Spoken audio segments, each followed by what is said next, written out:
That's the issue with the term AI, is that it means so many different things. Why is my camera not on? I forgot to turn on my camera. I don't know. Anyway, Why not? it is, depending where you are, 9 o'clock p.m. with the Central Time, which is what we go our schedule of. 8 here. We're live. Welcome to Super Serial Showtime, everyone. As always, I'm your host, The Metal, and joining me is my co-host, Marsupial Gamer. If you enjoy the show, if you're new here, if somebody had already recommended the show to you, pass it along, recommend it to somebody else, share the link out, get more people in here, and if you fancy it while you're here, you can give us a donation at streamlabs.com/vomitoriumlive. It really helps us out. And we'll get into talking about some interesting thing involving cereals or anything involved. So, how you doing? Just fine, dandy. Yeah. Had a busy day at work. Otherwise, actually, you know what? I've been rewatching some animes you and I have watched before. Yeah. Bringing someone into the cult of anime. We Peach and I finished Konosuba last night. Although we still haven't watched the movie yet. Yeah. Got to get her to watch them.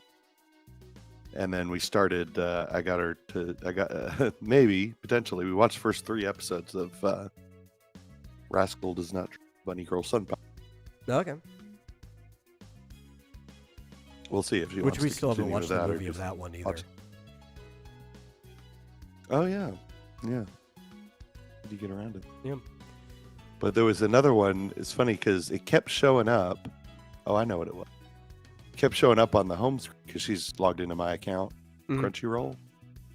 And so she's like, we kept seeing it, and I was like, I don't know what that is. And she's like, well, you know what? Just, put that on our watch list. I want to see what that's about. And it was Solo Leveling. Oh, Solo Leveling. Yeah. It just kept showing up on the home screen. She's like, Yeah. I want to see what that's about. So I'll add it to the I don't watch think list. Solo Leveling is good, but that might just be my personal taste. It's very popular. I think it's because it's one of those things where I've just seen the premise a couple other times before, so it really didn't hit me. A lot of people liked it. I personally didn't even really like the main character, which I think is a big issue for getting attached to a show.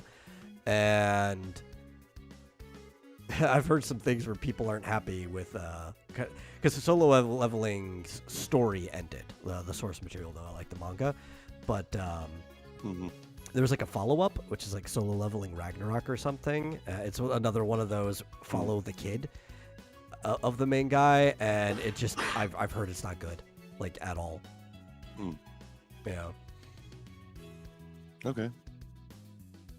Well, apparently I'm going to be watching it eventually. Yeah. Let me know your opinion after you've seen some of it, but I just could not get into it. Although it occurred to me, we started to watch Don Machi, which is currently, and I'm very fickle and all flipped. Well, I don't know if it's currently in my top 3 favorite of all time anime. And we stopped watching it for some reason. I got to get back to well, you mean you and Peach stopped watching it? Yeah. Okay. We didn't stop. The new episode's been delayed, so that's why we haven't watched anything. Yeah, no. She and I got through maybe halfway through season 1, or maybe even 2 or 3 episodes, but we stopped. I think maybe, well, I don't know why we stopped, but got to get back to it because that's definitely one of my top 3 favorites. Yeah, I don't think it scrapes my top 10 list, but it's good. I enjoy it, and I can understand why it would be one of your top 3. Yeah, probably that. Definitely Frieren. That's probably my favorite thing. And I don't know. Spy Family still do. Yeah. Which they have Code White on Netflix, so we should probably watch that later. I looked. It's not there. Oh, I saw. Maybe it's coming to Netflix. Netflix Anime on Twitter posted a clip from the movie, and it even mentioning Code White. So maybe they got the license and it's coming in a later month, or It looks like it might be available in other regions. okay. But we've got it. It is on It's Crunchyroll? on Okay. Crunchyroll. So I don't think I've seen it. No, me neither. Yeah, so we should definitely watch that.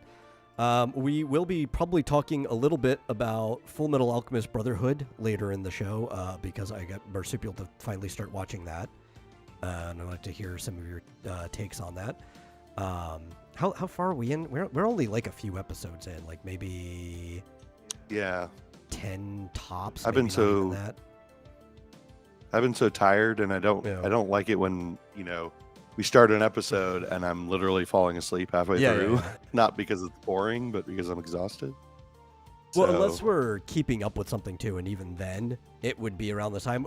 We usually end up watching something at dinner time because it's what we're watching while we're eating, and then we might watch like a couple or so extra episodes after we're done eating. Yeah. Said you watch so few episodes at a time before. Oh yeah. Well, because like I said, when which again, I don't want to get into Brotherhood yet. Well, because I've got some things I want to talk about first, and then I also want to address Fizchozo in the chat because he just posted something in the bulletin board as well. But when I first watched Brotherhood, it was after it had come out, because I think it came out sometime right after I got back from college, and I missed the viewing window. So like I ended up just downloading the whole thing, and me and my brother, who also missed it, just binged the whole thing in like 2 sessions. We just spent 2 days watching the whole thing.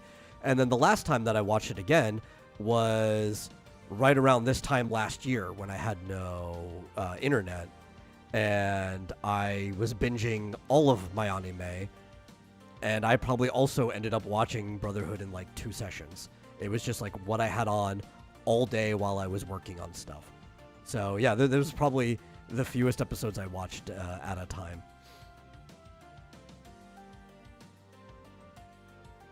Yeah, I don't know when you wanted to address the question in the bulletin board. Yeah. So I think that's what we'll do first, and then we'll get into our topics.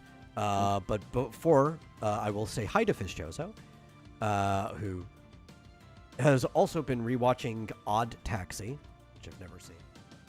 And he did watch the first episode of Dan to Dan and didn't like it, which I would expect as much. Like I said, even watching it, I don't even think it's that great of a show. Maybe the manga's better. But it started to warm up on me a little bit into the series, where I'm like, it's got potential. It's better than the initial premises, but I still don't think I'd call it great. It's probably average, which isn't bad. Like, sometimes watching an average thing can still be good. You know, it's a good way to pass time, get wrapped up in a world, but I definitely wouldn't recommend you starting it anytime soon. Like, maybe wait until the next season finishes, because they left on a really bad cliffhanger, and I don't want to do that to somebody. Oh, no. Yeah. What if they don't do a season 2? Yeah. It is Netflix, after all. I think no, the second season has already been confirmed that it's happening. It's just we're gonna have to wait. Oh, okay. Like a year, and it's not because it's Netflix, right? It was still another one that was week by week because it's airing on Japanese TV too. Netflix is just one of the ways it's localized, and actually being localized on Crunchyroll at the same time. It's available on both. Oh, okay. Yeah. Yeah, I'd probably rather, like, if it's something that I might be interested in, like, getting into, I'd rather not have to, like, stop and wait a year, 6 months. Yeah.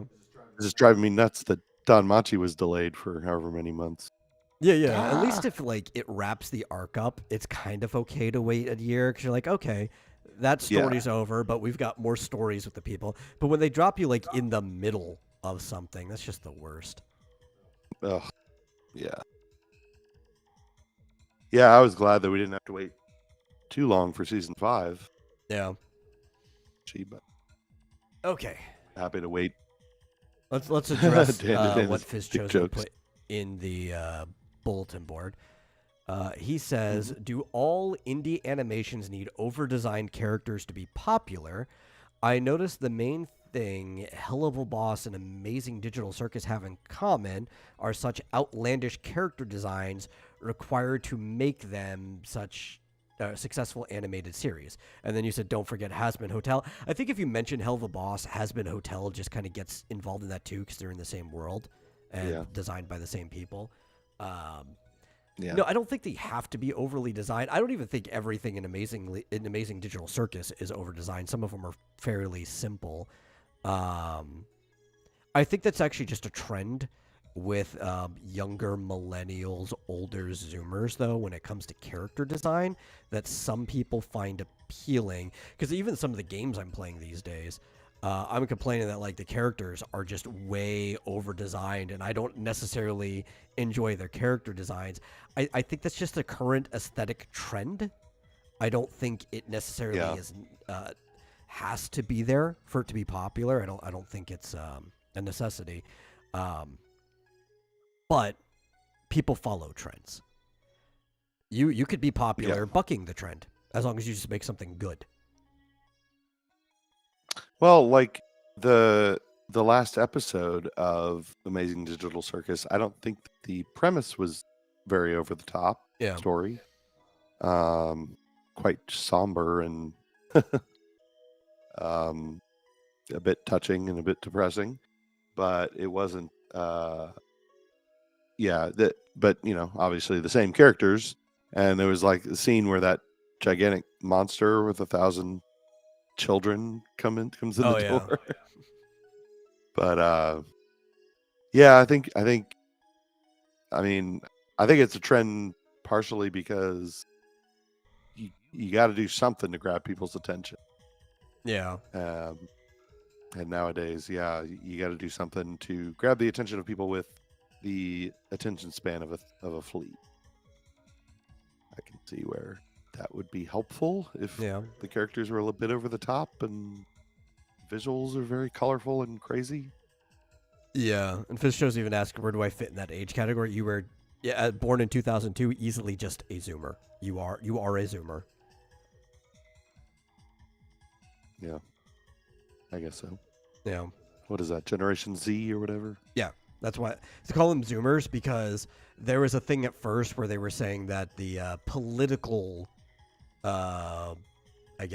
trend or average for the Gen Z was going to be similar to that of the Boomers. So they were going to be called Zoomers, which they are slightly more conservative in some ways than millennials are on average. But socially, they're probably even more progressive. It's the financial side where Zoomers tend to be more conservative. So I don't know how close I would call them to Boomers or not. But yeah, I don't believe in the whole history repeating. It rhymes a bit, but it's only because of certain trends they were seeing early on when the earliest Zoomers were just getting into high school with surveys and stuff. Yeah. But it does seem to really only be on like the financial side of things, where they saw the generation before them blow all this money on stupid shit, and you're like, no, I'm not going to do that. Yeah. If anything, I think the generation that might be slightly more conservative is actually the tail end of Alpha, and that might have been where they were wrong, because a lot of people are confusing the generations, right? They were yelling at Zoomers, calling them millennials for a while, and like, the millennials are like a little bit older than the people you're actually yelling at, right? And I think also they think some of the younger alphas are Zoomers because people just don't pay attention to the actual years of things. But we see TikTok trends. Are alphas like currently in high school or? Yeah. Gen Alpha is the middle school through early college right now. Yeah. Seems to be potentially getting more conservative overall because they've been raised in an environment where the establishment seems to be very left wing. And so, when you're younger, you want to be anti-establishment, right? Yeah. So that's usually the case, right? And sometimes it takes a few generations for things to actually swing around that way, but that's just how it is.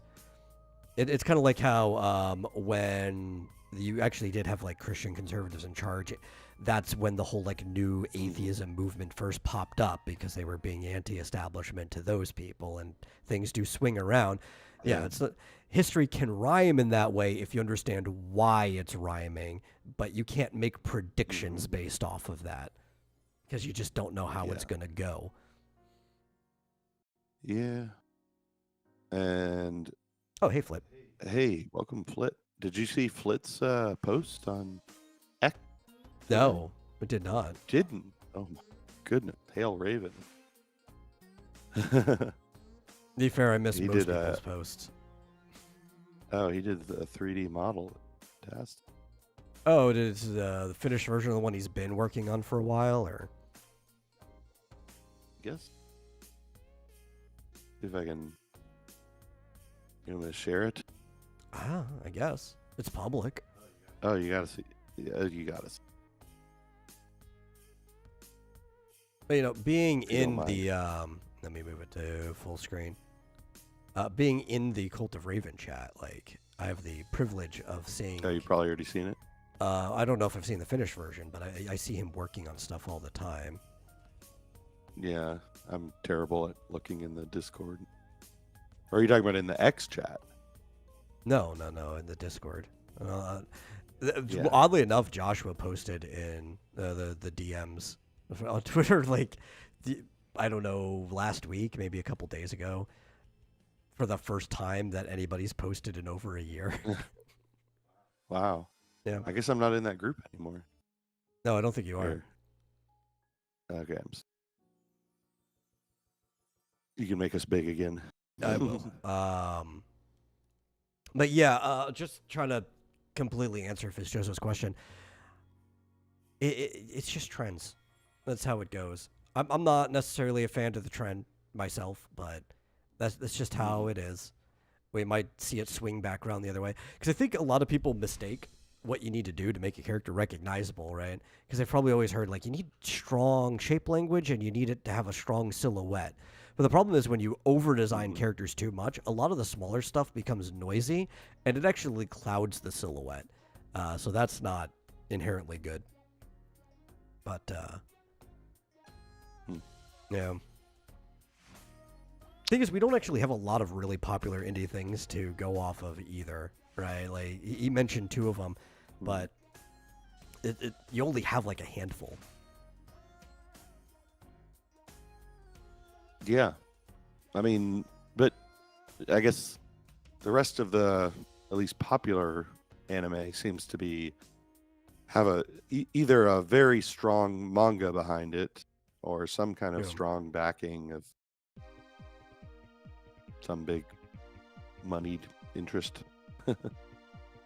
Or both. Usually both. Yeah, but if we're talking about like the internet indie animations and stuff like that, most of them just aren't that popular, right? They might have a niche following that might even be upwards of 100,000, but that's really nothing when you're talking about actual popularity. Like, there's one that I like that's pretty small because I think they only post on Newgrounds, but everybody sees it every time it gets posted. It's called Sublo and Tangy Mustard, and it's just a really short animated series about two mascots for a sub shop and the stupid shit that happens to them because they're not intelligent. Yeah. Well, I really like. I wish. What's it called? The Goth Girl and the Jock, or is it the Jock and the Goth Girl? I wish that was adapted. By Merriweather. Yeah. Yeah. Yeah, like be that one adapted too. into an anime. At least a mini-series. That would be great. I feel like you could Really only really do maybe a short film out of it. There's only really enough for maybe one. I know that there's a second episode almost, if you count it that way. Like there's the follow-up where it continued after they kind of actually became a couple, but there's not enough of that yet. Yeah, probably not yet. But I mean, or you could do probably a feature-length film. I don't know. It's quite a bit. Fluff it up. I feel maybe like a short film. A lot of Merriweather stuff just doesn't actually have strong enough legs to be serious. Like, you can make them into a short or you'd have maybe to fill it out. or maybe even a single feature-length film. But I don't think you could really make a series out of them because the characters themselves also aren't strong enough to hold a series. Like, somebody would have to go in adaptation and give more to the characters. Oh yeah, you'd have to have all kinds of backstory or family life or more detail with their, interaction, stuff like that. So, Flit says simple versus complex character design doesn't matter as much as having interesting characters. Absolutely. But it's still multi-factor, right? You could have very interesting character designs, and the writing behind it is shit, right? Or the animation's not holding. That's definitely one of the strongest parts of it, though. Is we can just take out simple or complex away and just put interesting. But I think that's the answer to everything. Everything has to be interesting. The writing has to be interesting. All right, how you choose to animate your characters has to be interesting. Whether it's a traditional way, whether you want to do it stop motion or whatever, it has to match everything else that you're doing. You're basically composing an orchestra with many different moving parts.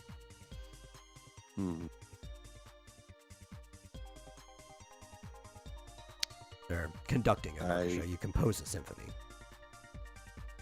Yeah.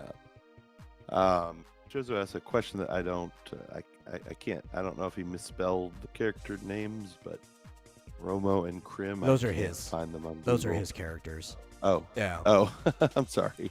Yeah. I was like, is that from an anime? I don't. They are 3D characters that he had modeled himself. And he says if they're too simple looking, I don't know. I can't. Like, they look like very early Pixar test characters, but that's not necessarily a problem. They just need to be doing interesting things. And it would also help if people could actually understand what they're saying if you're going to rely on dialogue. You don't have to rely on dialogue. The most interesting part of the movie, WALL-E, did not rely on dialogue at all. In fact, it's, as far as I'm concerned, it's the only interesting part of the movie, WALL-E. Upon reviewing it, I just turn it off after the junkyard part is over. But, it's like, depending on what you're trying to do, if you're going to rely on dialogue, people have to be able to hear it. For some reason, when you Google those names, you come up with, something about the Mexican mafia and LA gang leaders. I could see that. I'm like, how? Like, I don't even want to say what this. Oh, because. Never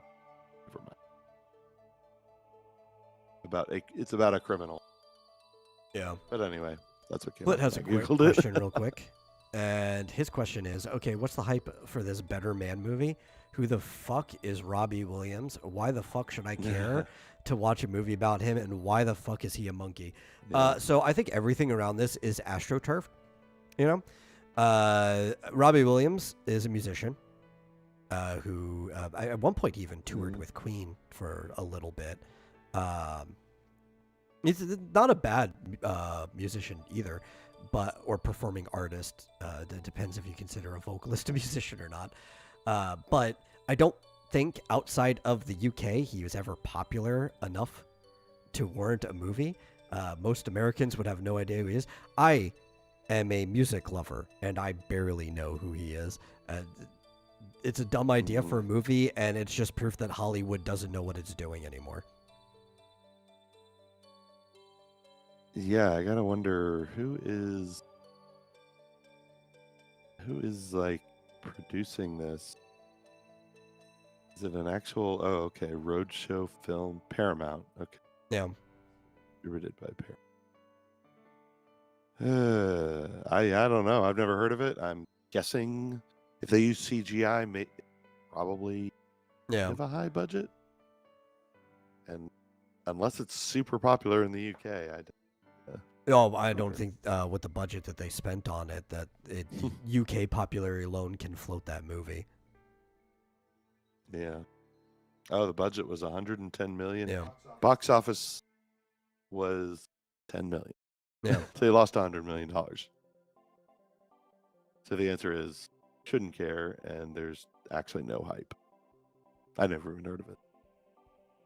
Yeah, and it's also like a really art film kind of way of doing a biopic, right? Like looking at it, you wouldn't even think it's a biopic. So like I don't know, it's somebody gave the wrong person money. I think that's just the answer there. I don't know. Is Hollywood just money laundering at this point? Like, I think so. Honestly. how can they afford to lose so much money? In fact, I actually think it's been money laundering longer than we thought. It's just the fact that it's become so devoid of creativity, it's catching up to them. Yeah. I mean, if you give me $100 million, I'll gladly give you back $10 million. I'll give it to you the next day. And, you can skip all of the making a movie part. Yeah. Don't worry. It's being well used. It's an investment. He said, but why is he a monkey in the movie? Is this some hand-fisted allegory like a musician is just a dancing monkey for the industry / audience? I don't know. I think it actually has something to do with like his history as a musician and like album covers and stuff like that. I honestly could not tell you. It could be a ham-fisted allegory for all I know. And honestly, I also do not care to find out either. It's that's just giving them more attention than they deserve. It sounds like so it's according to Wikipedia, it says that Robbie Williams always felt, quote, less evolved than other people, unquote. And so it's supposed to be a depiction of his self-perception and state of mind. Okay. It's like a monkey bone situation in a way. Yeah. But I'm like, okay, so why do you... was it his idea to do a biopic about himself if he doesn't think... I'm guessing he's heavily involved in it. I don't know. I don't care. I don't care about Robbie Williams. I don't want to care about him. I'd never even heard of him. Yeah. He also says, I don't know if allegory is the right word. You can use allegory there. That's perfectly fine. Yeah. I mean, it's just a biopic. Yeah. It's not like, I mean, I guess the monkey part of it, I guess you could say, is allegory. But apparently in the movie, nobody mentions it. It would have been an allegory if it was done the way that Flit was saying. This is just a metaphor, right? Because it's a metaphorical depiction of how he views himself. Yeah. Yeah. Hey, Mike. Who's Robbie Williams? Nobody you need to care about. Anybody seems to know. Yeah. But yeah, I guess you're right. It's like supposed to be told through his eyes, sort of. Yeah. Don't worry about it, Flit. You'll be fine. You're not missing anything. The only person who's missing anything is the producer who gave them money. Yep. Missing hey, look at that. AP ROI. News. Den of Thieves 2 opens at #1 as Better Man flops. I never even saw the first Den of Thieves. Yeah, and Sonic dropped 3. It's been out for a while. Yeah. Like you don't expect to stay on top the entire time you're running. Some people do, but it's not something you should ever expect. All right, but we do have what I think is a much more interesting topic. And I posted this in the bulletin board, I don't know, like a week ago. It probably wasn't even out a week ago. January 10th, 3 days ago. Niche News, or Niche Gamer, put up a article about VLC Media Player will soon allow real-time AI translated subtitles. So for all those foreign things that you've been wanting to watch, and you have not had the time or patience to wait for like fans to sub it or official subs to come out or any type of localization. Or maybe you're somebody who just fucking hates localization, which at this point, fair. I'm not going to judge you on that. VLC is working on a system where AI will just create real-time translated subtitles for you. It's yeah. Well, I guess Mike Walters, did you tell me about your trip to the world of Holio? No, but I normally don't tell people about my trips to other worlds. All right. Anyway, yeah, VLC. So this is what I was saying about that. If we could just limit our definition of AI. I think we have to, right? Because AI means so many different things. Yeah, let's just limit it, I would say, to something running on a large language model that's been trained and all that. Yeah. With that definition in mind, this could be quite good because it's like, you were saying that. Well, I mean, we were just talking about how there's been voice recognition for a while now, and it could have, and you combine that with Google Translate, which is just a one-for-one, as far as I understand, sort of just direct translation. So in the past, all we could really hope for was a strict direct translation in real time, which I assume is what YouTube does too. So far, though, based on my experience with both types of translation, because we do have large language model translation, some people even used it to skip localizers. Google Translate's actually better than those at capturing things. And one of the advantages, Google Translate is a trained model. Actually, you might even consider it a different type of large language model, since that is all it does. But the meaning translations behind things in context gets voted on a lot. Like, you actually can give input, like, was this a good translation? So it gets positive and negative feedback from users. And I've noticed that the translations on things that I do personally understand are usually closer than when I've seen people use large language models to try to translate. Now, that doesn't mean that the large language models can't be getting better, or that VLC doesn't already have access to a better one than the ones that I've seen, because everything is progressing really quickly. Yeah, well, generally speaking, it could potentially be way better than any sort of real-time translation has been in the past. If it can understand certain nuance and potentially translate something not perfectly directly, but translate to something that we would understand in a different language.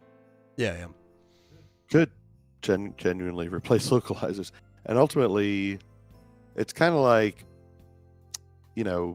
sad to say, but like certain jobs, like being a factory worker, a lot of not all of them, but a lot of them have been and could be in the future replaced by a robot.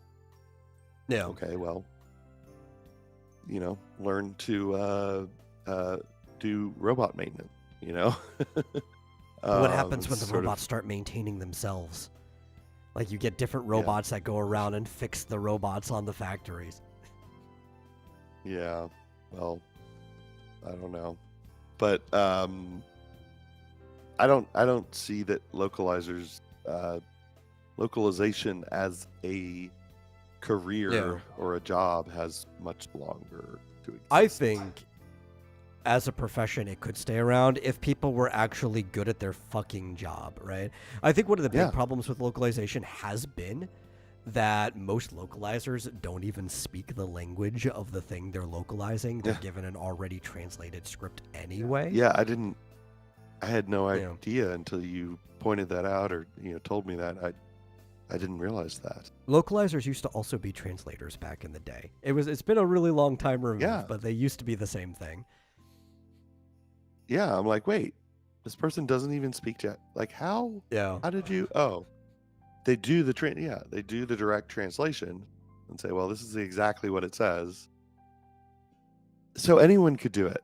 Oh yeah, dude. Like my Nihongo is way worse than I'd like it to be, but it's probably better than most of these localizers.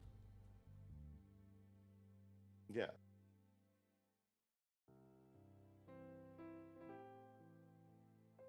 But yeah. So when I'm thinking about like VLC and stuff,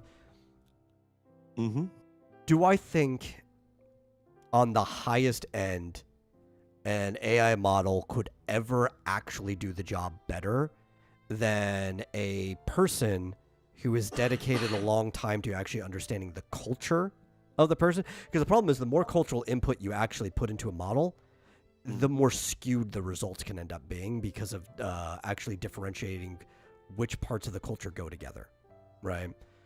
You end up with like a mess, like you end up with the same picture of a culture that people, like for Japan specifically, that people who don't know about Japan start to picture about it from anime, right? Like that's the type of picture it starts painting.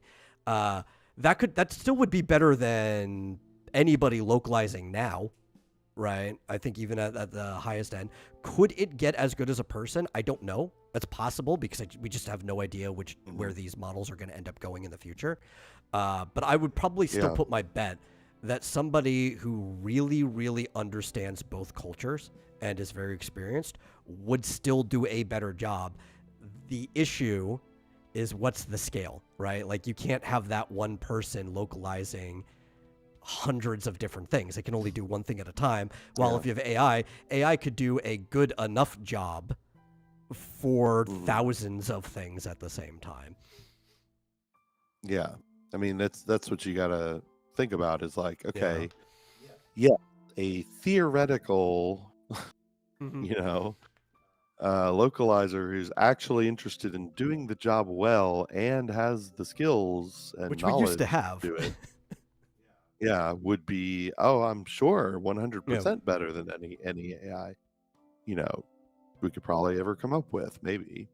But that's not a realistic comparison because it's not, like because you just can't keep up. Also, the thing about the model is if the model's constantly getting updated, you would end up, it would be like a step graph, right? Where, a person who's lived in both cultures now would probably understand it better, but that person's knowledge of the culture is going to be aged out of them, right? And then you might find another person, but so it would just end up where they'd keep passing each other if possible, but the AI still always going to be at a higher scale, no matter what. Yeah. Or they probably have a better job doing something that that's pays more better important anyway. than that, Yeah. If you know those, two cultures and can translate and all that stuff, you're going to be making millions just, being a business translator or something, helping people. That's where most translators are actually tour guides and in business. And it pays a lot. Back in the early aughts, which is when I was getting better at a lot of these different languages because I wanted to make money that way, even just being a local tour guide, you could charge at minimum $50 an hour, let alone like somebody who speaks fluent, say like Mandarin in a business setting, right? Now, they'd be even up. Inflation, you got to raise your rates. Yeah, really. Well, and not to get off on too much of a tangent, but it reminds me of the whole debate over like robot girlfriends or AI, anime girlfriends. People are like, oh, that's never going to be as good as a real woman. And it's like, but what if that's not an option for a lot of guys? It's like, okay, yeah, you're right. But I mean, what about a shut-in NEET who can't get a girlfriend? That an AI girlfriend's better than nothing. And in the same way, it's like, okay, we can't seem to get good localizers. They almost all universally suck. So, all right, that's the option. It's like, could a human do better? Maybe, but not any of the ones that we're seeing now. Though I think we could. It's just that we won't, right? Because my favorite localizers are actually the crazy autists on the internet making fan subs. Because the fan subs, especially the ones that I watch, they're not one to Yeah, what do they one get? literal translations. They are actually localizing. And if there's something that they don't localize in the way that modern localizers think you should, where they'll be like, oh, I'm going to change this subject altogether to make it something local, or I'll change like the accent this person's speaking in or something. They just make it understandable, right? Yeah. I don't understand why they. I mean, okay. They'll put editors' Have notes, they too. tried applying for these jobs? Yeah. Have they tried applying for these jobs? I mean, Some is of it them just might that they're have. not? I think some of them wouldn't though ever, because like piracy is the way of life. Like, why would they work at these studios? Yes.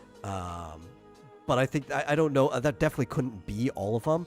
I think just a lot of them would never get hired. Is the thing. And then some things like, I mean, has there been any?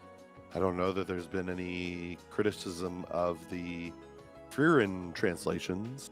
I mean, they must be using a decent localizer.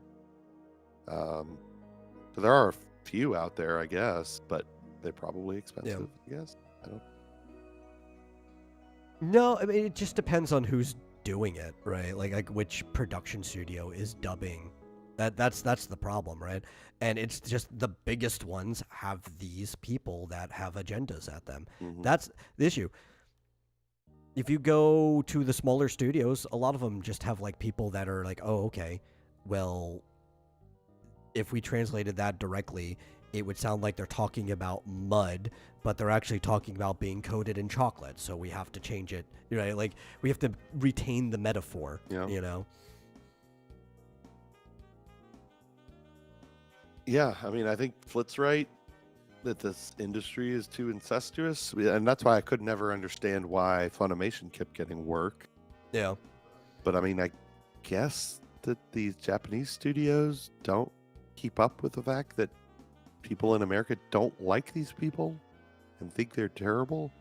Well, it's trying to actually separate the noise, you know, and a lot of it just looks like noise until you see something like we were talking the other day. I think the thing that actually ultimately killed Funimation was the Dragon Ball behind the scenes recording that got leaked out, right? Yeah.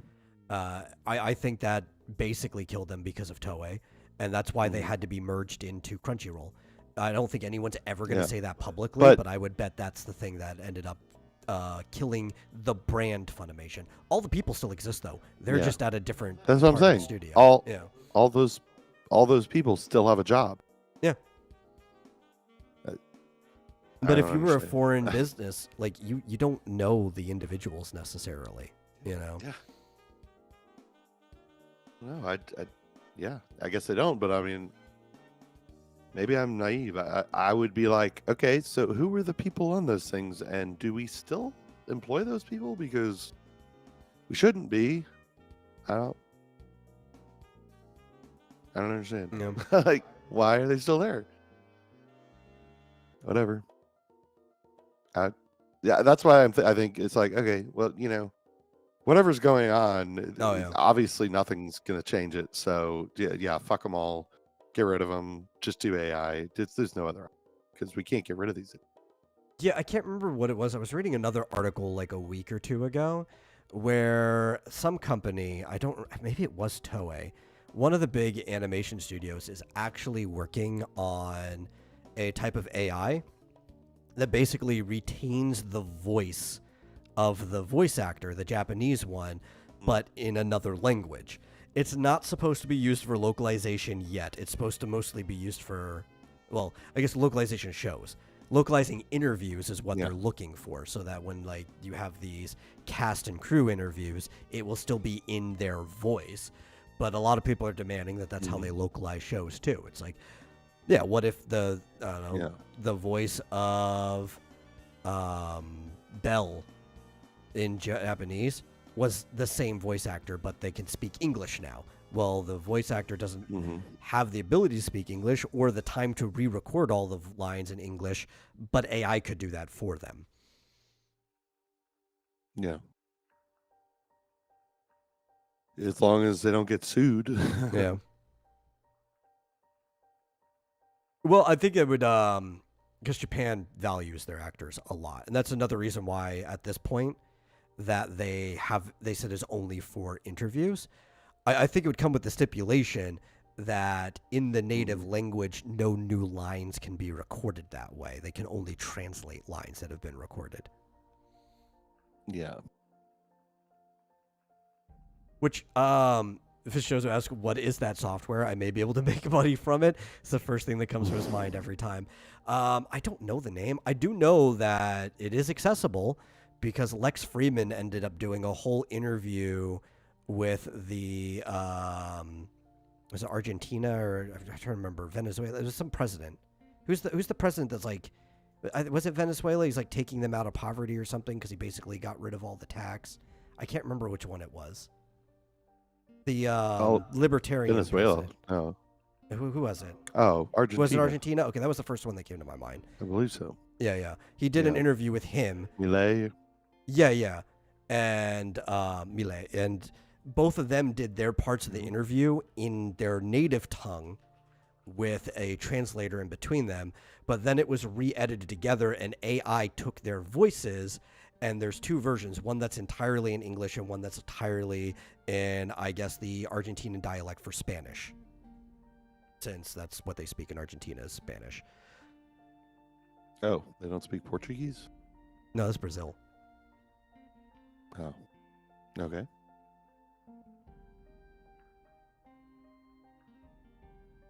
That's pretty cool.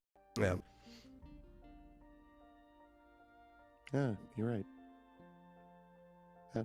Who knew you'd know something like that? Kidding. I watch a lot of random stuff. And I read a lot of random stuff too. But yeah, so like I think it was Toei who was talking about using a similar technology just for the interviews. And a lot of people are asking for them to use it for their localization as well.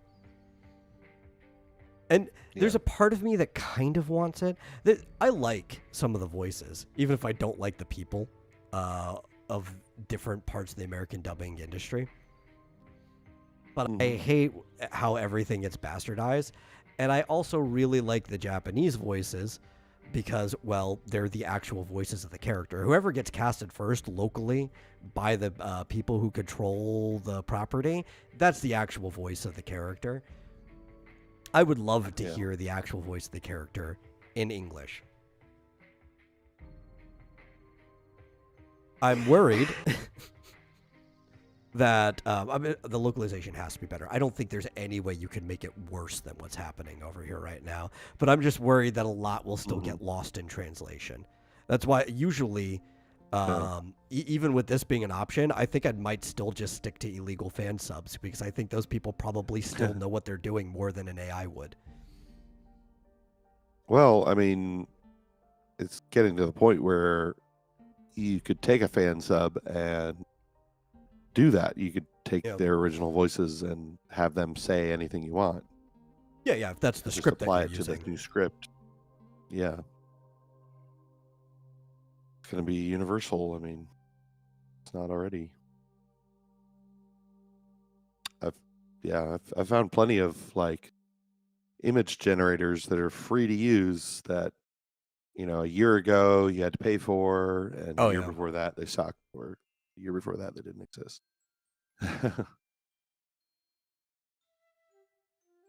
Call them ethically sourced fan subs. Yes, Very ethically sourced.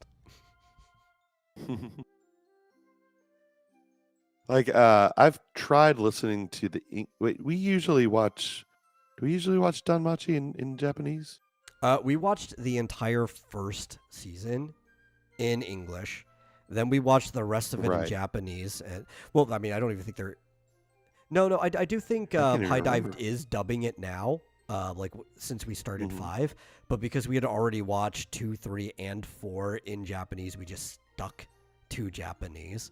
Yeah. I remember because, first of all, I can't even remember which one we watched it in. Well, season 2 and 3, we didn't even have the option of watching it in English, right? Right.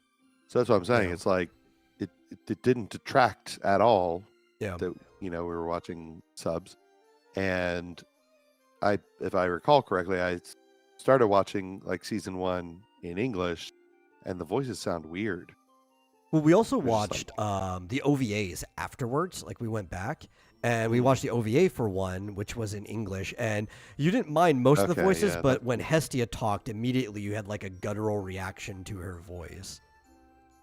that I didn't like You it. did not I like don't know. Hestia's English Yeah. voice. You're like, that doesn't sound like her. Yeah, mostly because I'm so used to it. It's just like that's her voice. Like her Yeah. voice matches what she looks like. It just matches perfectly. Especially like, well, we could go into that forever, but the latest episodes where she's just like kicking ass, it's just like, yeah, it matches. On the other hand, if I started from the beginning watching only the English versions, I'd probably be used to. Yeah, maybe. I will say, Konosuba, I don't know that I would like the Japanese version because I'm used to the Yeah. English dub. Yeah, well, like I was also watching Dragon Ball Daima, right? Which, when I'm watching it, I don't know if they started doing it because I heard Crunchyroll is dubbing it because it's also on Crunchyroll. But I've been watching it through Netflix, and Netflix doesn't have a dub, as far as I know. It's only in the Japanese, which I prefer, especially since Funimation has been the people doing Dragon Ball for the longest time now, and I always actually preferred the Ocean dub over them. But like, Sean Schemmel's the worst. And not only is he the worst, he feels like his interpretation of Goku is the interpretation when Goku is supposed to be, even as an adult, boyish in mind, right? So keeping Masako the voice of Goku throughout the entire series from when he was a boy to being an adult works really well for that character. And let's see, the first dubbed episode of Daima's out now. It's bad. I bet it is. Okay, I thought I saw something about it being dubbed. I just didn't know if the whole thing was out yet. But I've been watching it in Japanese, and I like hearing Masako's voice because that is the voice of Goku, right? Not this pretentious guy who's like, no, Goku needs to be deeper and manlier, and I'm the only actual voice of Goku, even more so than the original Japanese person cast. Like, no. Masako is Goku. Yeah. There's nobody else who will ever do it as well. She's been doing it since the 80s. When she passes away, there will probably have to be somebody else who voices Goku, and it will maybe be respectable, but always lesser because it's not Masako. Mm-hmm. It's funny, the fact that I watched Orin High School Host Club Yeah. before watching Full Metal Alchemist. The voice of Edward Elric, it sounds good for both characters. Oh, yeah. I forget the name of the Tamaki. main character. Tamaki, yeah. Man, it's funny because I didn't know Vic until I saw Star Trek Continues, and now I'm watching a bunch of older anime. Since, in fact, I was just looking at IMDb to see if he's getting work lately. He's got a few things, not very much, but he was very good. Yeah. He is very good.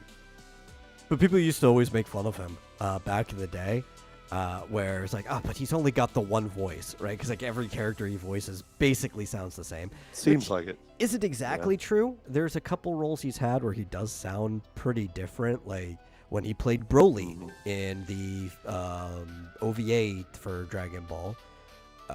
And he's screaming and he does sound a bit deeper. But the Edward Elric voice is the voice that he gets paid for, and it's very close to his natural speaking voice.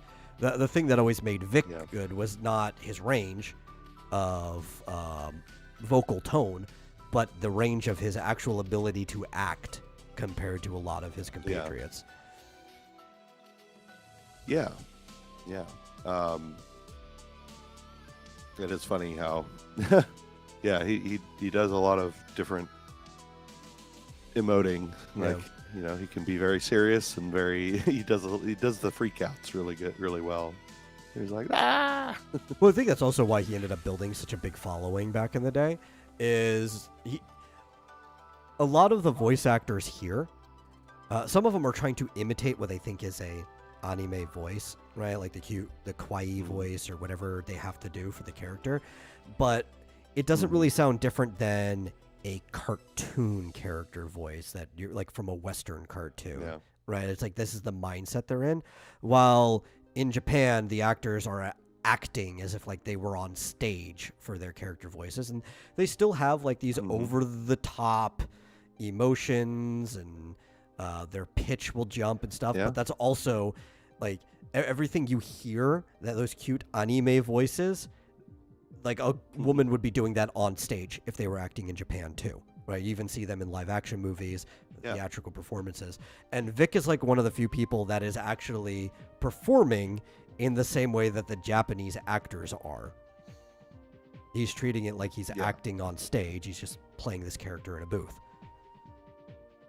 Yeah, you can hear the genuine emotion in his voice, which you have to do if you want to be a good voice actor. It's just all you've got is your voice to convey the emotions, you know? Yeah. See, Flitz says they apparently brought back Stephanie Netoloni to voice Kid Goku in the Daima dub. That's cool, actually. I mean, the rest of the dub's probably bad, but that's cool.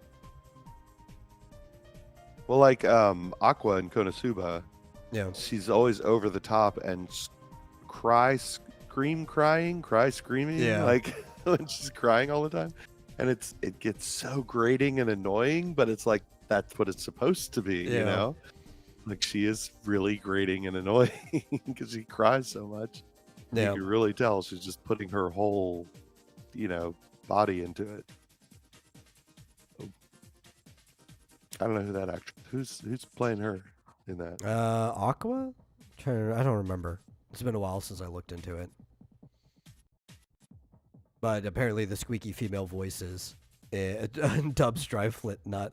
Yeah, and the thing is, it's because the actual Japanese actresses that they cast are actually usually mousy women, right? So that's their normal voice or whatever, and it fits the character, and they're playing it off with their full range. But then you get like the same 6 women are the only people in the industry voicing these people, and like, oh well, okay, I have to jump into annoying squeaky mode. Yeah. It's a woman named Faye Mata, who's in Honkai Star Rail, by the way, as Jade. Oh, yeah. Among a zillion other things. Most of these people are all in Star Rail. So many people are in the Hoyo games. Or at least they were. Yeah. She's also in Genshin Impact. Half what's funny is missing from a new patch. Yeah. I went through the three female voice actors in Konosuba, and all 3 of them are in Rune Factory 5. Yeah. Which I knew because that's one of Peach's favorite games. She recognized all of the names of the characters. She's like, oh yeah. So that was fascinating. Yeah, a lot of them are in these. A lot of them are in Saga games, Rune Factory games, Final Fantasy. Yep. Also in Has Been Hotel. Katie Killjoy. But since we brought it up a couple times, and I think we've exhausted the VLC topic. We've talked about it for quite a bit now. Yeah. Do you want to get into Full Metal Alchemist Brotherhood, because you just started watching it, and it is a classic.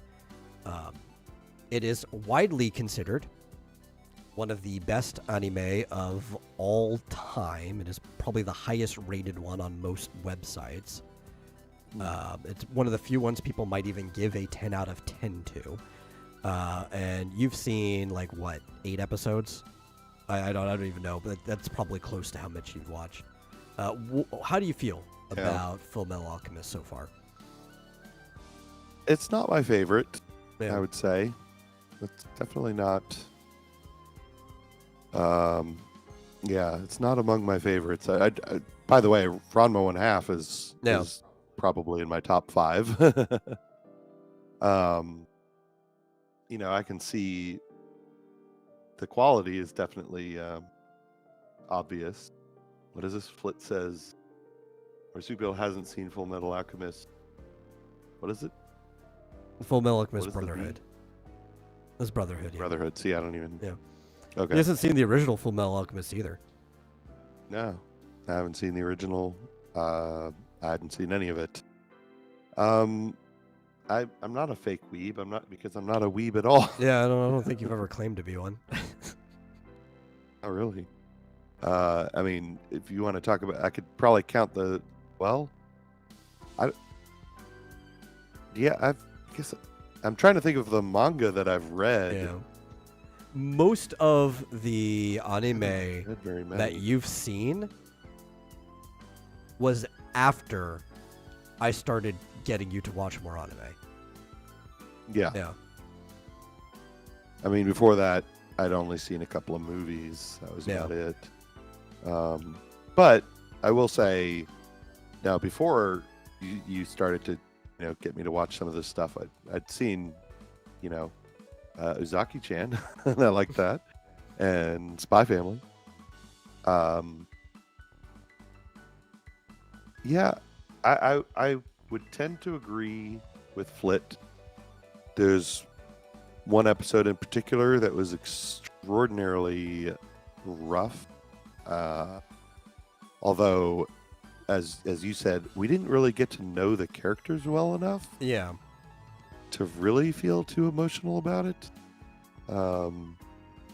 Yeah, because also Fizchozo wants to know, can I come on and talk about Full Metal Alchemist because it's my second favorite? No, you may not. Maybe some other time. Maybe even after you've finished the entire series. But no, I'm not letting you come on to talk about it today. But Flit. I don't want spoilers or anything. Yeah, Flit is saying that it relies more on emotional manipulation rather than an actual story. You might get that appearance if you're just watching Full Metal Alchemist Brotherhood. If you read the manga, it's not the case, right? It actually is more story than anything, and the emotional parts are just a factor of the story. But due to the fact that this is the second attempt at a series for Full Metal Alchemist, and it was only 6 years after the original one, right? It's not even that big of a gap.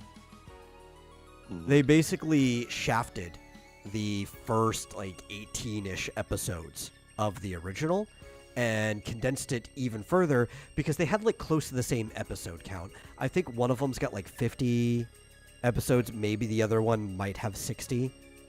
But they're really close to the same episode count. And they wanted to get to all of the story that wasn't in the first one because the first one caught up to the manga and went in a completely different direction. They just made up their own story after that. And they're everybody just watched it, so they know these parts that were in the original. And the Lior was 2 episodes in the original. The Shao Tucker thing, they spent more time in. And a lot of this, you actually got to know the characters more in that adaptation. Things mattered more because you got to sit with them. And the beginning is just snap, snap, snap, snap, snap, and it can feel very emotionally manipulative. Yeah. Well, so far, I maybe they just didn't do a very good job with the first season or whatever, the first few episodes that I've seen so far. But I mean, it just seems, I don't know, kind of generic-y. I don't know. Just I don't see it being a higher level than anything else that I've watched. I mean, it just doesn't come off that way. It's just well, it's good. Nothing wrong with it. I don't dislike it. Alchemy is not just a theme in the show. It's also how the story is written. Right, the story is written in a very alchemical process type way, so it is a sort of a mystery that unfolds and compounds as it goes on. You might start to see what other people are talking about the further you get into the series. Yeah. Yeah. Or if I watched the original, maybe. Yeah. Or read the manga, I guess. but all I have to go by is what I've seen. And I guess, yeah, I don't know that if I didn't have you saying, are you saying it gets better? I assume you're saying that it gets better. Oh yeah, it definitely gets better, but yeah, I don't know if I would continue at this point because I'd be like, oh, I might. It is a little bit forgettable. It's just like I said, it's not a generic exactly. I mean, it's an original story and characters seem interesting. Well, they also just like don't set up the main plot as well this early on in this version, right? I mean, all I get is okay. Is the plot just him looking for the Philosopher's Stone? That is the Philosopher's Stone to rescue his mother. To bring his mother back to life, or no. At least rescue his mother? They're done with the mother thing. You can't actually bring a person back to life once their soul's gone, right? They just wants to restore their bodies. That's the thing that they want to do with the Philosopher's Stone. Also, Fizchoso says, I was gone for a minute. No, I said you're not coming on. You left while I said you were not coming on today. Yeah, because we're talking about perspective of somebody who's seeing it for the first time. And is barely into the series. Yeah. After I've seen more of it, then sure, we can talk about it. Yeah. But yeah, at the moment, however, eight episodes in or so, something like that. Not super impressed. But yeah, and so it would be kind of one of those things where I'd probably not intentionally, but like kind of forget. Oh yeah, I forgot I was watching that. Like, oh yeah, I haven't seen another episode in a month or two. Yeah. Kind of like every video game I play, where I lose interest for a while. So yeah, I mean, we can get into more details, but that's my overall impression. Unfortunately. Yeah. What episode? But I trust. Do you remember the last thing you see? I'm trying to remember what was the last one we watched.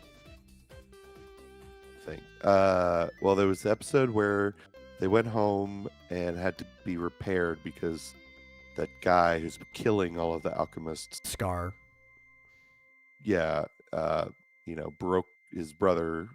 Yeah, I think that actually might have been where we left off, was when they were leaving Resin Bowl, where they were walking away. I don't think we watched anything after that. Yeah, I think that they got repaired and left.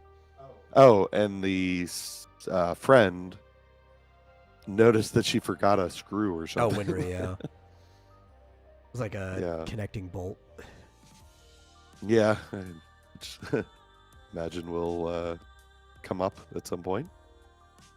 Yeah, but that's the thing. Like, especially in this one, though, at least no episode goes to waste.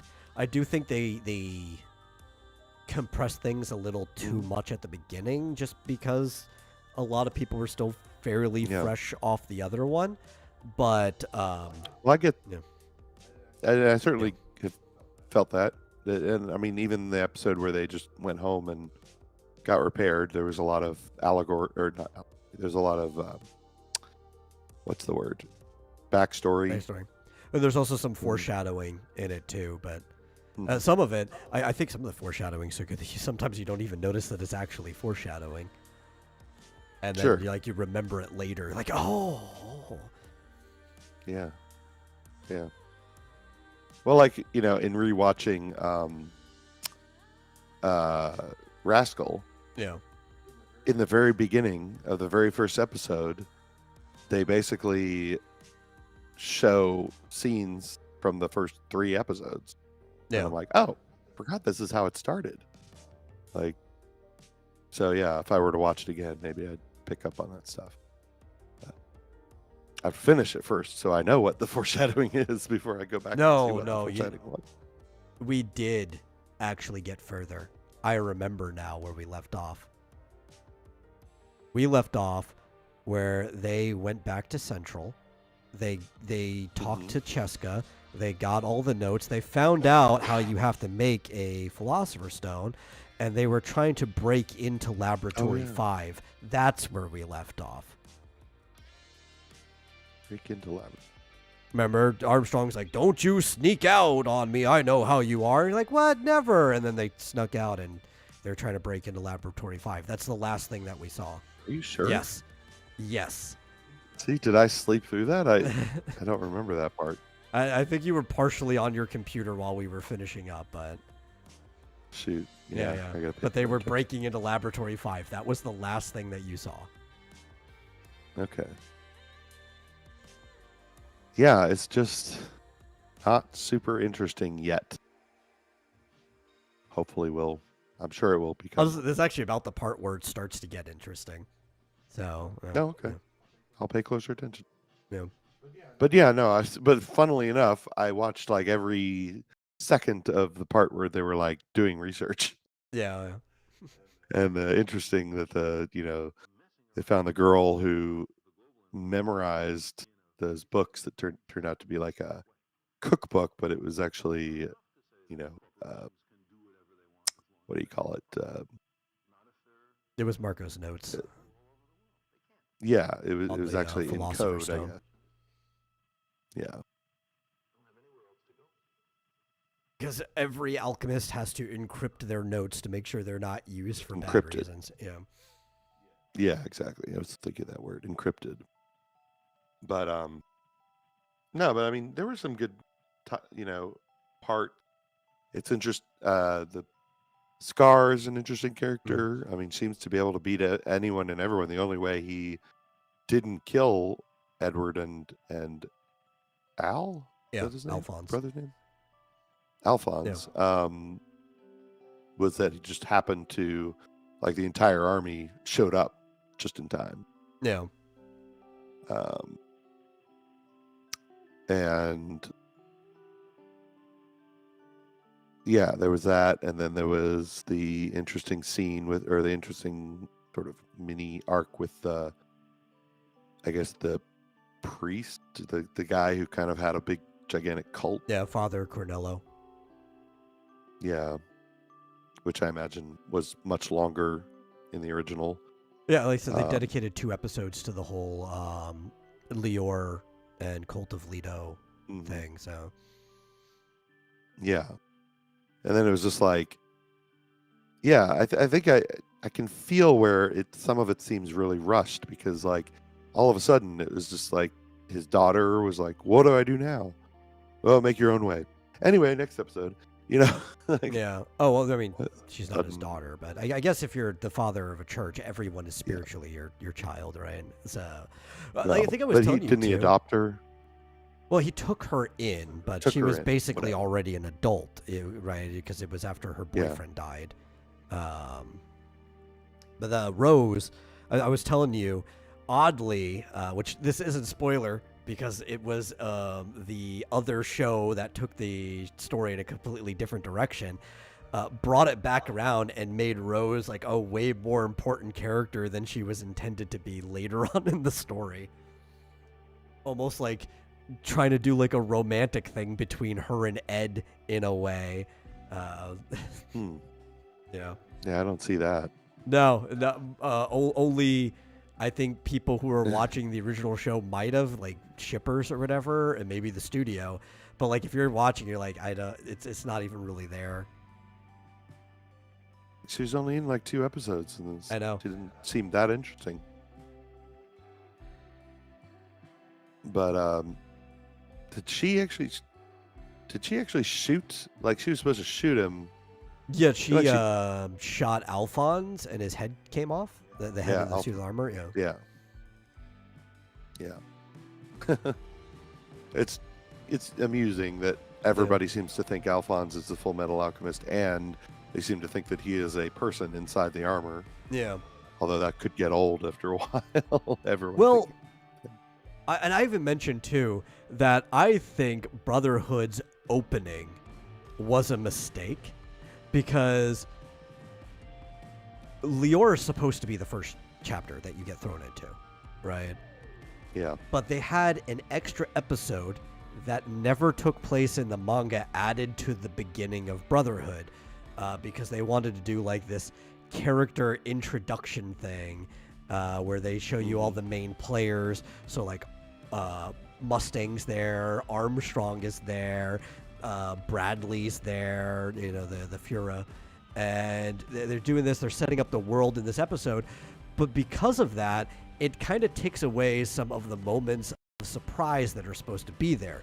Like for the audience, if you were watching this properly, then you would be just as surprised as Rose is when Al's head comes off for the first time, because without that opening episode, you would not have been told that Al's actually just a suit of armor with a soul attached to it. And you'd also be as surprised as everybody, because Ed has not shown off his automail arm or leg up to that point in the actual series, when the Chimera bites down on it and then he gives him a good kick. It's some of that was ripped from you by putting that opening episode in there. Yeah, I could see that.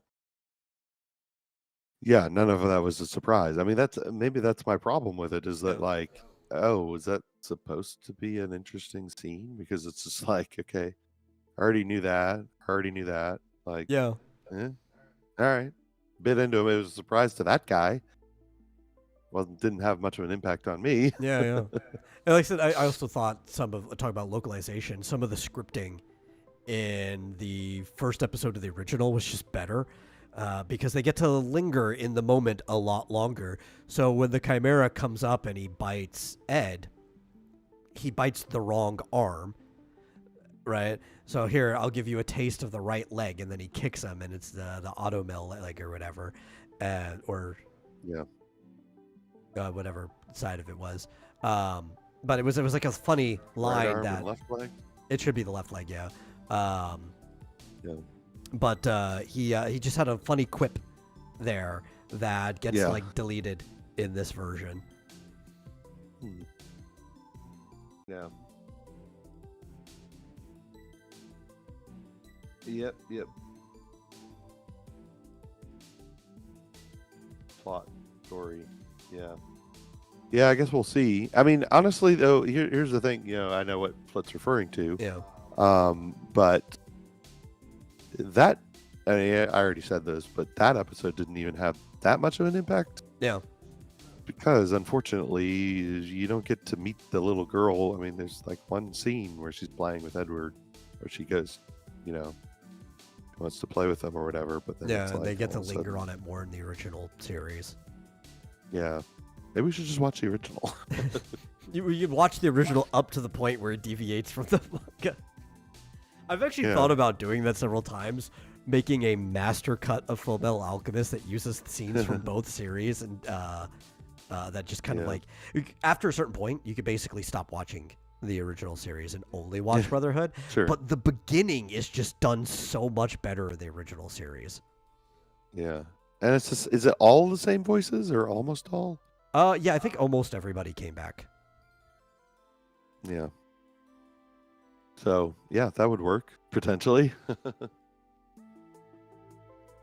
Yeah. I think the studio should pay you to do that, definitely. Yeah, they should. But I think definitive edition. I was telling you too, Brotherhood is actually kind of the series that changed a lot of the anime industry, because now basically it was made out of popular demand, just because of how popular Fullmetal Alchemist was in general. The manga was just as popular as the animated series, that you're just I guess maybe people over here didn't know as much about that, even though you can buy the manga at like Barnes & Noble. They only knew about the anime. But in Japan, like, both of them were equally popular. It was a super, super popular series. And after that, having a more faithful adaptation, people started demanding less filler and just more faithful adaptations in general. And this wasn't just like an American thing. This was like a change of tune in Japan. Because before that, the Japanese just didn't really care. They're like, well, then, if you want the actual story, you could just read the manga. Let the studio kind of do whatever they want to do, right? Which people in the States even kind of have that opinion sometimes too, right? You look at the MCU. It's like, well, if you want to read the comic, you can go read the comic. They could do whatever they want in the live-action movie. Yeah, except in comics, it's a little harder to find those Yeah. back issues, and if you read modern comics, it's nothing Or like even the like a movies. movie adaptation, right? Like you could just go read the book if you Yeah. want it exactly that way. Yeah, like in a way, I can understand the thought of why would you want us to just adapt the exact same thing? Surely you've already read it, but so don't you want something new? But yeah, I while I can understand the thought behind it, it's definitely misguided. I think it might have always been misguided. Yeah, and there's certain Or- things like I've always understood for adaptation, depending on the medium. I think if it's a series, you have less of an excuse because you have all the time in the world almost in the series, depending on how many episodes you get contracted for, as opposed to a movie. If you're trying to compress something to a movie, there's limitations to the time, right? And there's some things that, truthfully, they just do not adapt to screen as well as being able to read it. So for those few things, sure, I get it. But a lot of times people are like, oh, well, I can do something better. And then they end up doing something worse than the thing that they thought they could do better than. Yeah. And there's like, it was Makes you popular think of, for a like, reason. Yeah. I mean, there's just uncountable numbers of movies that changed whatever book they were based on. And just because I guess it's just been the way. I don't know what started this trend, or if it's just always been that way. But like, I think limitation started the trend, right? Because we go all the way back to the original Mary Shelley's Frankenstein, right? Which is completely different from the book. Yeah. It's I just think at this point, the fewer limitations we have in movie making, the closer we can get to the original source material. I mean, even if we have to skip things, like where's the scene in there's Frankenstein where he sees the monster running along a mountain, like just like as if he doesn't need to climb, he's just running, and then or the scene where he just bursts through a stone castle wall from one room to the other. Like where are those scenes in the movies? They're never adapted. Maybe they think it would be silly, but like invariably, it's like the original X-Men costumes and stuff like that. Yeah. Like, no, those just look silly. It's like we've been begging for them until finally get the original Wolverine costume, or at least the X-Men animated series Wolverine costume. In the Deadpool film, it was like, why hasn't he been in that since the start? But I guess it's just Hollywood being out of touch. Yeah, it is part of that, right? Because he says the reason they couldn't have possibly done accurate adaptation in the 30s unless it was a cartoon. That's not true, right? Yeah. You have to look at all the things that they actually did in the 30s, and maybe it would have looked cheesy retroactively, but people thought a lot of that stuff looked really good at the time, right? You have to think about it being somebody in the time that it happened, right? So I think, like, specifically with Frankenstein, it's because they wanted to make a monster movie, which Frankenstein's monster is, or the creature, that's the only name that he ever actually gets, as they refer to him as the creature, is a monster. Like, it is a thing that's trying to kill you, but he's a very intelligent monster, and he's very witty, and he's like almost like a game of cat and mouse at a certain point. And they're like, well, that's not what audience want. They want this big, dumb force of nature, right? So that's what we got instead. Yeah. Now, there were definitely limitations, like he wouldn't be able to move in that suit as well, but there's all kinds of things. Could they have a fight in the Arctic in the 30s? Yeah. Sure. On a soundstage with fake snow coming down, and it would have looked cheesy, but it would have been accurate. Yeah. Well, that's what I'm saying, is that the trend seems to be, because number one, audiences keep saying it, like, what the fuck? Why do you keep changing shit? Yeah. Just make it like the original. Plus the technology, it's like, oh, if you can't like do it on location in the Arctic Circle, you could always do CGI. Yeah. Or pretty damn good, practical effects. And I think the appetite for longer movies Yeah. or trilogies, at least if they don't squander it, has gotten greater. I mean, as much as they had to ridiculously stretch The Hobbit, as I think Flit is referring to, they still had to cut stuff out of the Yeah. Lord of the Rings trilogy. Well, even going back to the example I'm using, one of the issues you were talking about the 30s is actually how much film they can actually put into a movie, right? There were limitation to how much a reel could fit onto the spindle, the physical spindle that had to play the reel on the projector, right? Yeah. So they're like, you only have this much time. We're not even worried about VHS at this point. We're talking about actually just a physical film reel, right? And they could shoot as much as they want, but they have to cut it down to that much time. So inevitably, you're compressing the story. So maybe they're thinking, hey, maybe a dumb monster movie just fits our compressed time better than the nuances of the book. That is the most benefit of the doubt, though I've heard otherwise that they actually did just want to make like a scary horror movie. But like with a animated series, like you said, they got all the time in the world. They do have all the time in the world. Probably a lot of the time still will have to cut some stuff. Yeah. Because honestly though, I find it even worse back then. Books and books and books. Right? Because at least now you can make the argument that people back then didn't know the book, right? Or now you make our people now don't know the books. They don't read like people did back then. Actually, more people read now than they ever have in the history of the world. That is actually just a fact. It might be slightly going down, but right around 2010, we hit the peak of number of people actually reading books in the world. But that still wouldn't be an excuse back then that people didn't read the book, because they had radio shows where the books were being read to you. That was one way that they just filled radio time, was instead of like actual radio plays, people would literally just read books. And Frankenstein was one that was regularly read to people. But whether or not you've read it, well, I mean, that's one of the excuses people gave fact. back in like the 90s and the aughts. It's like, well, people don't know the book anyway, which I always thought was untrue. I don't understand that argument. So how does people not reading the book make you a better writer than Mary Shelley? I know. That doesn't follow. It's like, yeah, but you're adapting this for a good reason, because the person writing the book was extremely talented. Oh, because all these people, you haven't written a book. Have always been narcissistic, right?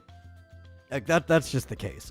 If you make it to be a Hollywood director, there's a certain level of narcissism that you have to get to that position in the first place.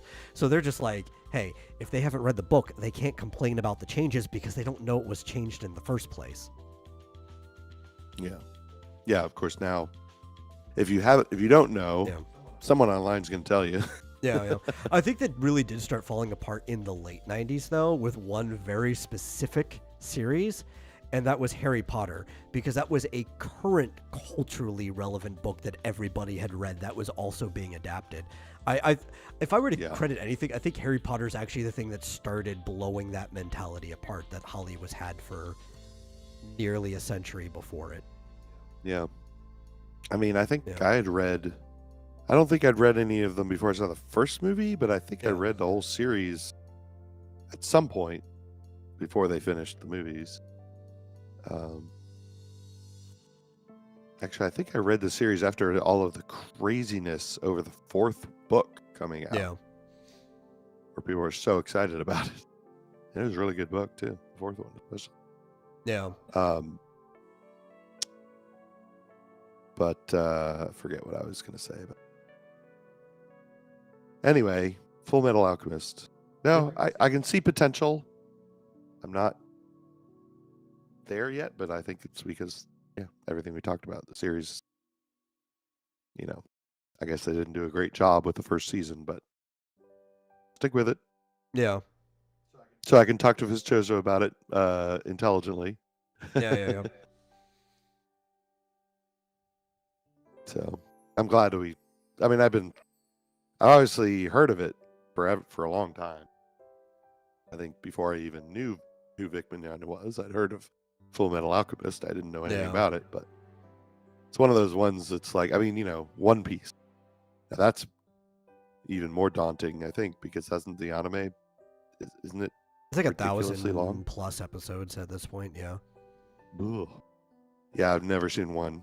It's like 1,100, almost 1,200 chapters. Although I did watch at least a few episodes of the live action one, and I heard that it was decent. Well, they're I mean, I thought it was going to be doing a shorter, fillerless animated remake of One Piece soon. I Great. think a lot of its compression is going to follow the live action compression. It'll just still be truer to the manga.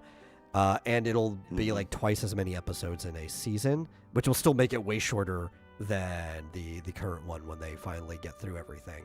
Yeah. A lot of people are waiting for that.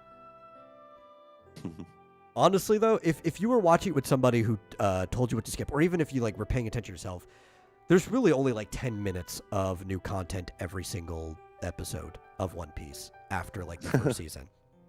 I mean that, right? Because already, if you take the OP and ED, the opening and ending of any anime, and you add them together, that's 3 minutes because they're each a minute and a half. So that's already 3 minutes out of an episode that you could take out if you skip those, which we often end up doing. And then One Piece has a recap at the beginning before the opening almost every single time. And there's an ending part that will end up being recapped anyway, not in the it's going to feed back into the beginning of the next episode. And between these things, you can literally shave off 10 12 minutes of every single episode after the first season. So it's actually way shorter than people are giving credit if you're skipping all the stuff you've already seen or will see again. Yeah. No, I'll have to watch it eventually. Yeah. Or what was is it Lupin the Third? Are there a lot of episodes of that? That one there's a lot of interesting to me, content for Lupin the Third. It's been around for a long time. The Gentleman Thief.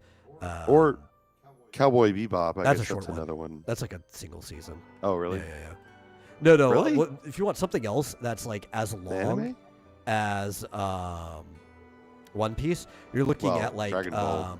Case Closed. Detective Conan has been around for a really long time.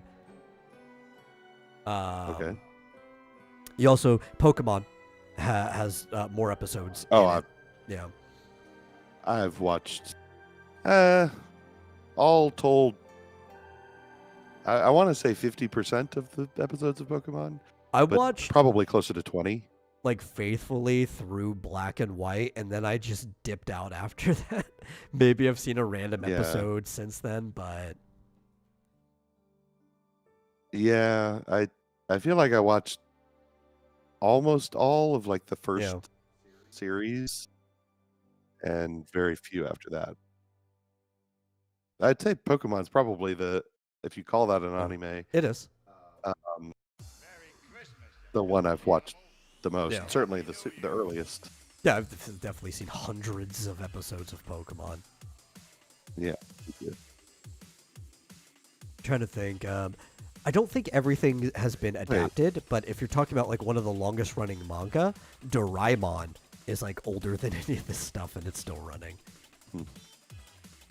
So, I see it. Session, not season. So there's 26 episodes of Cowboy. Yeah. Which is back in the day, that's a single season. Yeah. Nowadays, two seasons. Yeah. Guess I could watch that. It's from 1998, so it's got to be good, right? Oh, it's great. I love it. There's some things that I think are better from the same time that people rate Cowboy Bebop above, but that's not to say that Cowboy Bebop still isn't just a great series. Yeah. I like the animation style from the 80s and 90s. Yeah. A contemporary to Cowboy Bebop is Outlaw Star, and I think Outlaw Star is just way better. Okay. Yes, Fizjozo, Doraemon has been going since the 70s. It is old. It's just I've also never seen Hunter x Hunter. um. There are aspects of the old attempt to Hunter x Hunter I think are better as far as a adaptation, but obviously it was never going to finish. The new one, I've heard pretty good things about it. I've always preferred the mangaka's earlier series, Yu Yu Hakusho, which you also have never seen. But Hunter x Hunter is not bad. I think it's good. Yeah. It's just, to me, always just going to live in the shadow of Yu Yu Hakusho. Oh, and I've seen Yu-Gi-Oh! I've probably Yeah. seen more, well, a higher percentage of the episodes of Yu-Gi-Oh! Than Pokemon.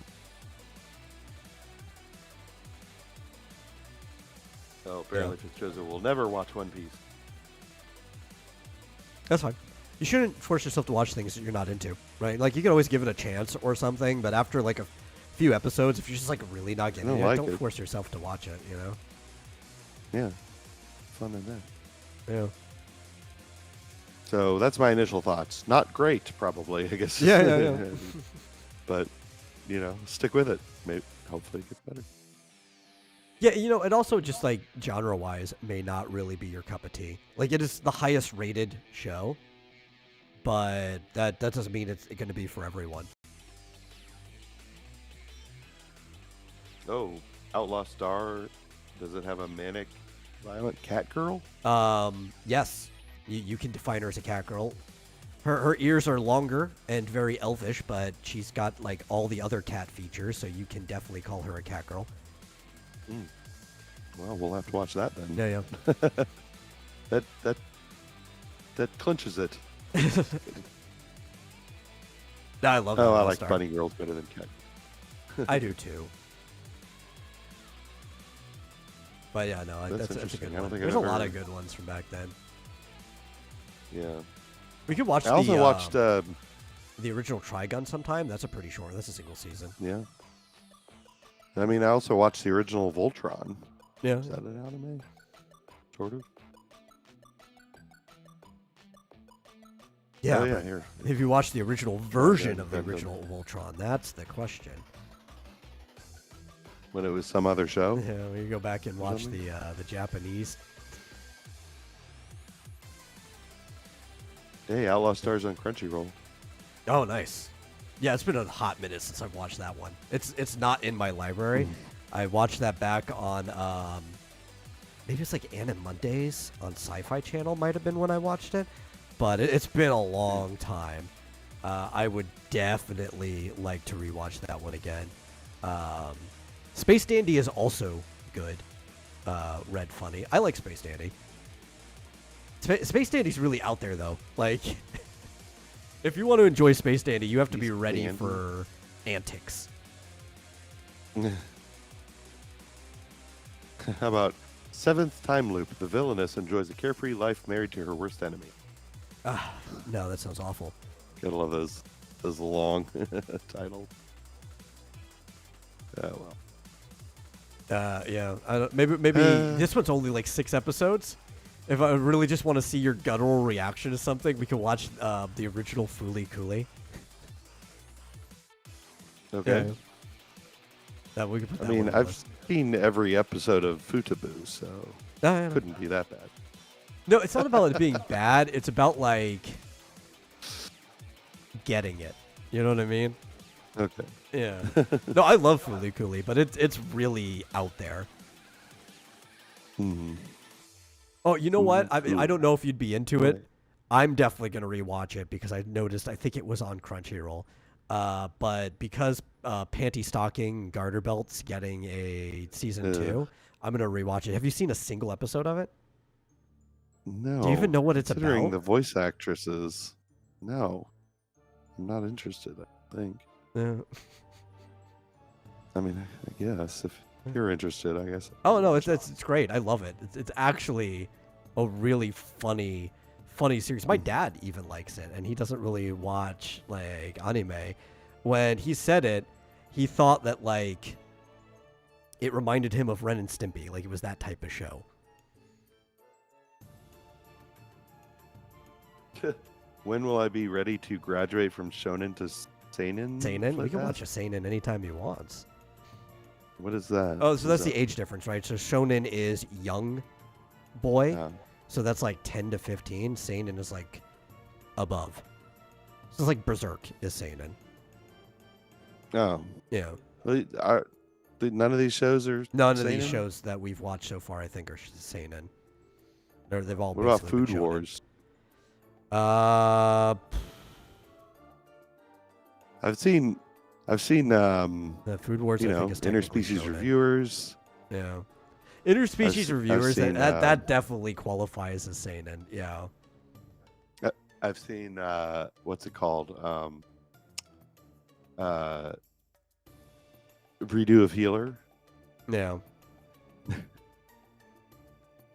Fooly Cooley apparently is not on Crunchyroll. I've got it. Unless is it FLCL? Is interspecies reviewers considered shonen? That one's kind of crazy if they consider that one shonen. Let me look. I mean, everything's censored out, so it's not like you see anything anyway. Mm-hmm. What was the manga originally in? What magazine? That'll tell me the answer.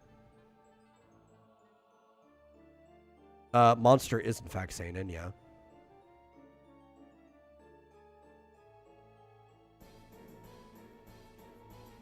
Is FLCL? Is that the same thing as Fooly Cooley? Yeah, that is Fooly Cooley. Oh, okay. Yeah, apparently they consider the demographic shonen, but I don't know if they should, because it was considered too risque to put in the actual magazine, so it was only serialized through their website. So that's questionably shonen. I think I would actually still consider it seinen.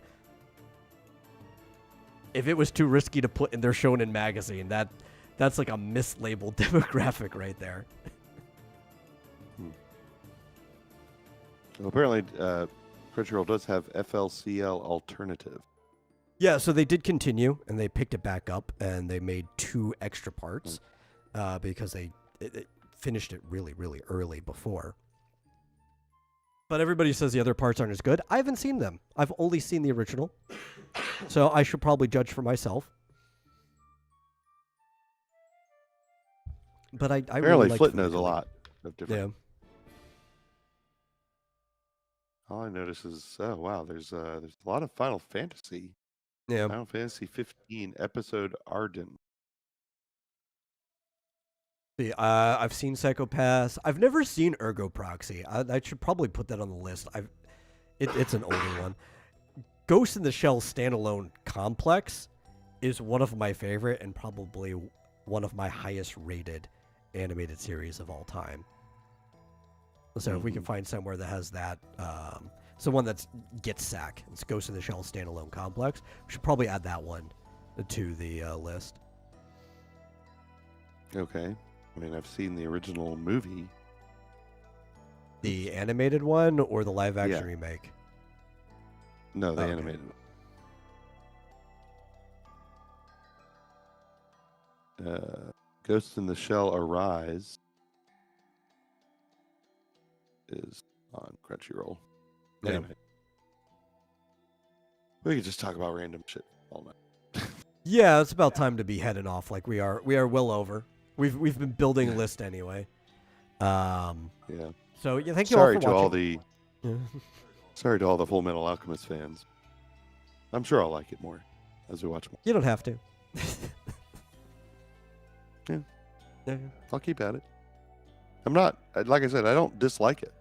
Yeah. Just, well, I'm not saying don't it's keep amusing. at it. I'm just saying, like, don't keep your expectations too high. Just because it's the highest rated anime of all time. Don't actually keep your expectations too high. You got to think it was the highest rated when the main audience were people who watched whatever Toonami put on, and it's a shonen. So like the main shonen loving audience is just going to obviously rate it the highest. Okay. Yeah. But yeah, let's close out the show. Thank you all for watching. If you enjoyed the show, please share it with somebody else. Get more people in here. And if you really enjoy the show, consider going one step beyond and giving a donation to streamlabs.com/vomitoriumlive. And we'll see you guys on Thursday. Bye. Thanks for watching.